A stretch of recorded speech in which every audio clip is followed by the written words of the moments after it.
서울창업허브와 함께하는 스타트업 팀빌딩 역량강화 교육 1회차 강의를 시작하도록 하겠습니다. 저는 스타트업 팀빌딩 플랫폼 빅인메이트를 운영하고 있는 빅인메이트의 대표 정윤섭입니다. 스타트업 팀빌딩 플랫폼은 스타트업들이 스타트업을 시작할 때 가장 어려운 부분 중에 하나가 팀빌딩인데, 이 문제를 해결하기 위해서 이러한 플랫폼을 저희가 운영을 하고 있고요. 스타트업 팀빌딩 플랫폼을 운영하면서 겪어본 노하우라든지 후배 스타트업들이 어떻게 하면 팀빌딩을 잘할 수 있는지, 이런 내용들을 공유하기 위해서 제가 이 커리큘럼을 구성하게 되었고요. 이 커리큘럼 같은 경우에는 일단 첫 번째 강의는 스타트업 팀빌딩의 중요성인데, 이 강의에서는 스타트업 팀빌딩이 얼마나 중요한지와 그 팀빌딩을 잘했을 때 어떤 부분에 혜택이 있는지, 이런 내용을 다뤄볼 예정이고요. 2강 성공하는 스타트업의 팀빌딩은 스타트업 팀빌딩을 위해서 대표자로서 어떻게 브랜딩을 하면 좋은지, 그런 내용에 대해서 다뤄보도록 할 예정입니다. 그리고 3강 성공하는 스타트업의 팀빌딩, 두 번째는 팀원 모집 방법이라든지 팀빌딩 모집글을 어떻게 작성하면 되는지, 그런 내용에 대해서 다뤄볼 예정이고요. 4강 스타트업 팀의 목표 관리는 팀 빌딩이 된 이후에 팀의 성과를 높이기 위해서 어떻게 목표 관리를 하면 되는지에 대한 내용을 다뤄볼 예정입니다. 그리고 5강 스타트업 팀의 프로젝트 관리는 이제 여러 가지의 프로젝트들이 있을 텐데, 이 프로젝트 관리를 어떤 프로세스를 통해서 관리를 하면 좋은지, 그런 내용에 대해서 다뤄볼 예정이고요. 그리고 6강 스타트업 팀빌딩 이후 조직관리는 조직관리 기법, OKR이라든지 KPI, 이런 부분에 대해서 조직을 어떻게 관리하면 되는지에 대해서 말씀을 드릴 예정이고요. 7강 스타트업 팀의 성장 같은 경우에는 팀 빌딩 이후에 전체적인 팀을 어떻게 성장하면 좋은지, 팀 전체의 비전 관리라든지 이런 부분에 대해서 말씀을 드릴 예정이고, 8강 스타트업 팀빌딩과 기업가 정신은 스타트업 팀빌딩을 위한 대표자로서 기업가 정신을 어떻게 합류하면 좋은지에 대한 내용에 대해서 다뤄보도록 하겠습니다. 이제 1강 스타트업 팀빌딩의 중요성에 대해서 시작하도록 하겠습니다. 일단 스타트업 팀빌딩이 중요한 사례는, 기존의 스타트업 팀빌딩 같은 경우에는 벤처기업이라든지 그런 벤처 1세대 이런 분들 같은 경우에는 기존의 직장을 다니시다가 퇴사를 하시고 그 30, 40대에 있는 기술력을 보유하신 분들이 대체적으로 벤처기업에 뛰어들던 그런 세대가 있었었는데, 요즘에 우리가 바라보는 스타트업 팀빌딩 같은 경우에는 기존에 있었던 연령대보다 점점 낮아지는 추세로 가고 있습니다. 그래서 중학생들도 스타트업에 뛰어드는 사례들이 점점 많이 나오고 있고, 창업에 대한 연령대는 점점 낮아지고 있습니다. 그래서 이런 나이대별로 그리고 유형별로 스타트업 팀빌딩이 어떤 사례들이 있고 어떤 어려운 점들이 있는지, 제가 그거에 대해서 먼저 말씀을 드리도록 하겠습니다. 일단 나이가 중학생이라든지 고등학생, 대학생, 이런 학생들이 하는 창업 같은 사례들이 점점 많이 나오고 있는데요. 이런 학생 창업 같은 경우에는 주로 친구들이랑 함께 하거나 대학교 동아리에서 함께 하거나 이런 사례들이 나오고 있습니다. 대학생들끼리 창업을 하다 보면은 처음에는 동아리 형태로 회사를 운영하듯이 누구는 찬성이고 누구는 반대고, 이렇게 민주적인 의사결정 구조로 창업을 하게 됩니다. 그렇기 때문에 팀의 의사결정이라든지 뭔가 목표에 대해서 앞으로 갔을 때 힘들어지는 부분들도 있고요.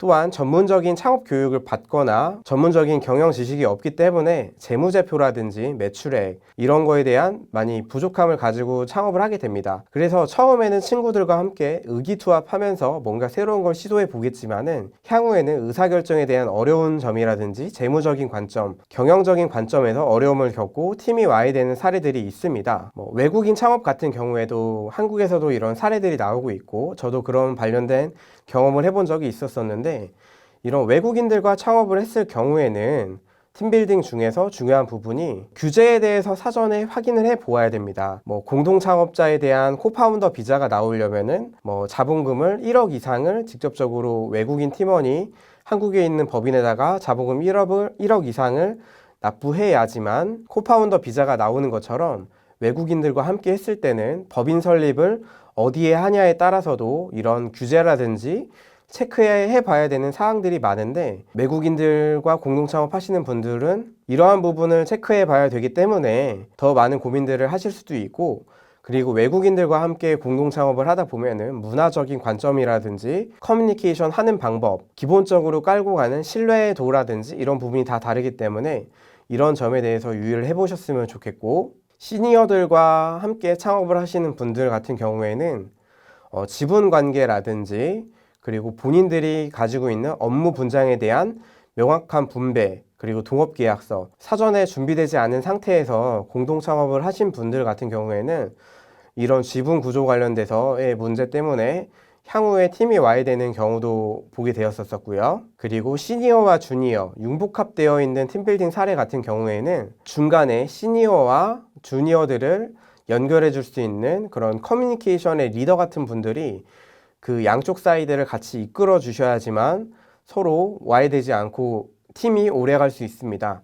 이처럼 팀빌딩 사례 같은 경우에는 너무 많고 케이스 바이 케이스이기 때문에 여러분들께서도 우리 회사가 현재 어떤 분위기에 있고 어떤 구성으로 이루어졌는지 꼼꼼하게 살펴보셔야 될 것 같습니다. 그리고 팀빌딩의 구성은 대표자, 경영진, 임원진 혹은 팀원, 공동 창업자 여러의 사례들이 있는데, 이런 내부적인 요인의 팀빌딩도 있겠지만은 여러분들께서 실제 정부 지원 사업에 합격을 한다거나 광고 같은 경우에 전문적인 내부 인력 중에서 광고를 제대로 할 수 있는 인력이 없을 때는 광고 대행사에 맡겨야 되는 경우, 이런 외주 업체와의 커뮤니케이션도 큰 단락으로 봤을 때는 이 모든 것들이 팀빌딩에 들어가게 됩니다. 그렇기 때문에 여러분들은 내부 인력에 대한 팀빌딩도 중요하지만은 외부에 있는 파트너라든지 외주 업체, 대행사 이런 분들과의 팀빌딩도 중요시 여기셔야 될 것 같습니다. 그리고 팀빌딩, 공동창업 이런 거에 대해서 중요시 여기는 부분들이 상당히 많은데, 과연 팀빌딩을 잘하면은 어떤 점이 좋을지 그거에 대해서 말씀드리도록 할 텐데, 팀빌딩 같은 경우에는 일단 정부 지원 사업이라든지 정부 지원 사업에서도 대출을 받을 때, 혹은 여러분들께서 투자 유치를 위한 투자 발표를 할 때, 투자를 받을 때 이런 부분에 대해서 다 들어가게 되고요. 또한 여러분들이 팀빌딩 이후에 회사에 대해서 기술적인 부분이라든지 경영적인 부분에 대해서 인정을 받으실 수 있는데, 벤처 인증이나 기업부설 연구소 설립, 이노비즈, 메인비즈 인증 이런 인증들에 들어갈 때도 각 구성원들의 그 팀빌딩이 얼마나 잘 되어 있냐 이런 부분을 보고 있으니까, 여러분들께서도 이런 팀빌딩을 잘하게 되면은 이러한 점을 트라이 했을 때 혼자 하는 창업가보다는 좀 더 좋은 부분이 있으니까 참고하시길 바랍니다. 팀빌딩에 대한 유래에 대해서 간략하게 말씀드릴 텐데, 팀빌딩은 팀원들의 작업 및 커뮤니케이션 능력, 문제 해결 능력을 향상시켜 조직의 효율을 높이기 위한 조직 개발 기법입니다. 처음에 대한민국에 팀빌딩이라는 단어가 들어왔을 때는 신입사원의 교육, 워크숍 이런 조직이나 단체들의 화합을 이끌기 위해서 컨설팅 업체라든지 행사 대행사 이런 곳에서 주로 다루면서 정착을 하게 되었습니다. 여러분들도 만약에 대학교 내에 있는 워크숍이라든지 신입사원 오리엔테이션 이런 곳에 가봤다면은 팀빌딩 게임이라고 해서 아이스 브레이킹을 위해서 뭔가 한다는 그런 게임들을 통해서 처음에 팀빌딩이라는 단어를 접해보셨을 것입니다. 그러나 저희가 바라보고 있는 스타트업 팀빌딩 같은 경우에는 벤처 붐이 일어난 이후에 실리콘밸리에 있는 유망 스타트업들이 팀빌딩을 통해서 회사를 만들고 그 다음에 투자 유치에 성공하고 성장한 기업들이 나오는 그런 실리콘밸리에 있는 팀빌딩 문화가 어느 순간에 국내에도 정착하게 되면서 스타트업 팀빌딩이라는 단어들이 생겨나고, 그런 스타트업 팀빌딩에 대한 중요성도 점점 부각이 되게 되었는데요. 이러한 팀빌딩에 대한 사전적인 정의에 대해서 말씀드리도록 하겠습니다. 공유된 목표를 달성하기 위하여 공동의 책임을 지고 정기적으로 상호작용하는 10인 미만의 팀을 지칭하고 있고요. 그리고 원활한 의사소통, 공유된 목표에 대한 합의, 책임에 대한 상호 공유, 그리고 함께하고 있는 구성원 간의 책임의식, 그리고 이런 팀빌딩을 이끌고 있는 리더 같은 경우에는 권위주의적이거나 팀원을 통제하지 않고 구성원 간의 화합을 이끌 수 있는 그런 조정자, 이런 키맨의 역할을 맡을 수 있는 사람들이 팀빌딩의 리더가 돼서 그 팀을 만들고 팀을 이끌게 됩니다. 글로벌 팀빌딩에 대한 사례에 대해서 말씀드릴 텐데, 일단 실리콘밸리에서 가장 성공한 스타트업들 중에 하나가 애플도 있고, 그리고 중국 같은 경우에는 알리바바에 대한 사례들이 많이 나오고 있습니다. 애플 같은 경우에는 3명에서 팀빌딩을 하게 되었고, 알리바바 같은 경우에는 처음부터 8명에서 팀빌딩을 하게 되었습니다. 이렇게 팀빌딩을 했던 애플과 알리바바 같은 경우에는 현재는 10만 명 이상의 직원을 보유하고 있는 유니콘 스타트업으로 성장을 하고 있습니다. 세계적으로 성공한 스타트업들 대부분이 채용이 아닌 함께할 동료를 구하고 공동 창업자들과 함께 사업을 시작하게 되었는데요. 이 내용처럼 채용이 아닌 팀빌딩부터 시작했다는 것은 과연 어떤 내용인지, 스타트업을 하시는 분들이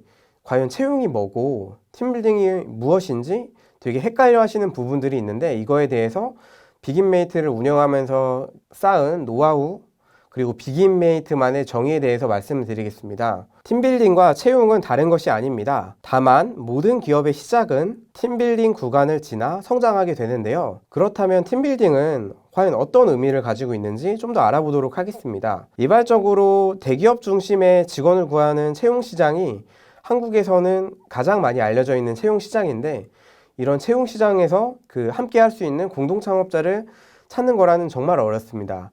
예를 들어서 J사, 그리고 S사, 그리고 I사 이런 회사들에 있는 서비스를 이용해서 함께 할 수 있는 공동 창업자를 찾기란 정말 어려운데요. 그렇기 때문에 대기업 중심의 직원을 구하는 채용 시장, 스타트업은 직원이 아니라 함께 할 수 있는, 함께 소통할 수 있는 그런 팀원을 원한다, 이런 생각을 가지고 있습니다. 그래서 팀빌딩과 채용의 차이에 대해서 어느 정도 말씀드릴 텐데, 팀빌딩 같은 경우에는 공동 창업자와 팀원, 그리고 조직을 함께 만들 수 있는 핵심 인력들이 모여있는 그런 시기를 팀빌딩 시기라고 저희는 바라보고 있고요. 기존의 채용 같은 경우에는 급여나 성과금에 따라서 줄 수 있는 급여에 맞는 스펙이라든지 능력을 보유하고 있는 사람들을 돈을 주고 고용해서 함께하는 갑과 을의 관계라고 보실 수 있는데, 저희가 바라보고 있는 팀빌딩 같은 경우에는 갑과 을이기보다는 서로 함께 회사를 이끌어가고 만들 수 있는 그런 사람들을 뜻하고 있습니다. 그렇기 때문에 이런 함께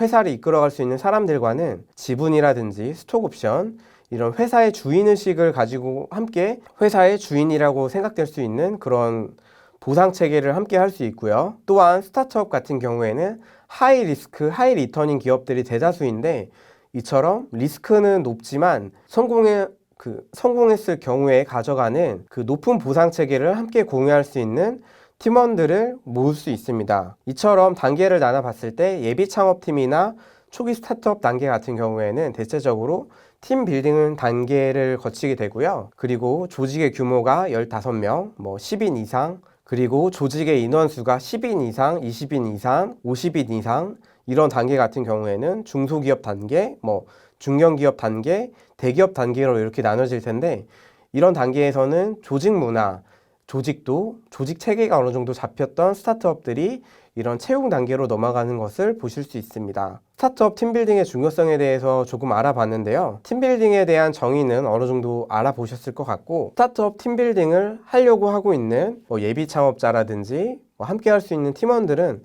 어떤 마음가짐으로 하게 되는지 간략하게 말씀드리도록 하겠습니다. 일단 스타트업 같은 경우에는 함께 회사를 만들어 갈 수 있는 동료가 필요하기 때문에 직원이기보다는 주인의식을 기본적으로 가지고 갈 수 있는 사람들이 좋고요. 또한 열정을 가지고 계셨으면 좋겠습니다. 또한 뭔가 새로운 것을 시도하고 될 때까지 뭔가 해볼 수 있는 그런 근성이라든지 열정, 이런 패션에 대한 것들이 있으신 분들이 좋을 것 같고요. 그리고 스타트업 같은 경우에는 습득력을 정말 중요시 여기는데, 스타트업들이 하고 있는 아이템들에 대한 트렌드라든지 시장 변화에 대한 것들, 그리고 새로운 기술에 대한 빠른 습득을 요하기 때문에 무언가 새로운 것을 배우고 빠르게 실행할 수 있는 이런 습득력을 가지고 있는 인재들이 많이 필요합니다. 1강에서는 스타트업 팀빌딩의 중요성에 대해서 알아보았고요. 2강에서는 성공하는 스타트업 팀빌딩을 위한 브랜딩 전략에 대해서 다뤄보도록 하겠습니다. 긴 강의 들어주셔서 감사합니다.